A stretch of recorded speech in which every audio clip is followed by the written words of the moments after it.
మహారాష్ట్రలోని కొల్హాపూర్ సమీపంలోని ఖీద్రాపూర్ గ్రామంలో కృష్ణానది తీరం దగ్గర నిర్మించబడిన కోపేశ్వర్ ఆలయం ఎంతో ప్రాచీనమైన శైవ క్షేత్రంగా ప్రసిద్ధి చెందింది. ఈ క్షేత్రంలో పరమేశ్వరుడు కోపేశ్వర్ మహాదేవుడి రూపంలో పూజలు అందుకుంటున్నాడు.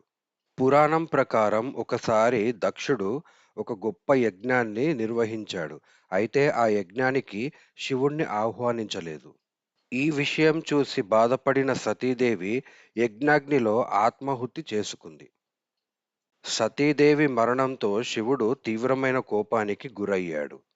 ఆ కోపంతో వీరభద్రుణ్ణి సృష్టించి దక్షుడి యజ్ఞాన్ని ధ్వంసం చేయించాడు. అనంతరం శివుడు కోపంతో ఈ ప్రాంతానికి వచ్చి తపస్సు చేశాడని పురాణం చెబుతుంది. అందుకే ఈ పవిత్ర క్షేత్రానికి కోపేశ్వర్ అనే పేరు వచ్చింది. అంటే కోపంతో ఉన్న శివుడు అని అర్థం.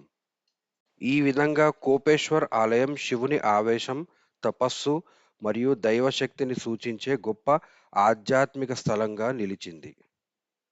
మీరు కూడా జీవితంలో ఒక్కసారైనా ఈ పవిత్ర కోపేశ్వర్ క్షేత్రాన్ని తప్పకుండా దర్శనం చేసుకోండి.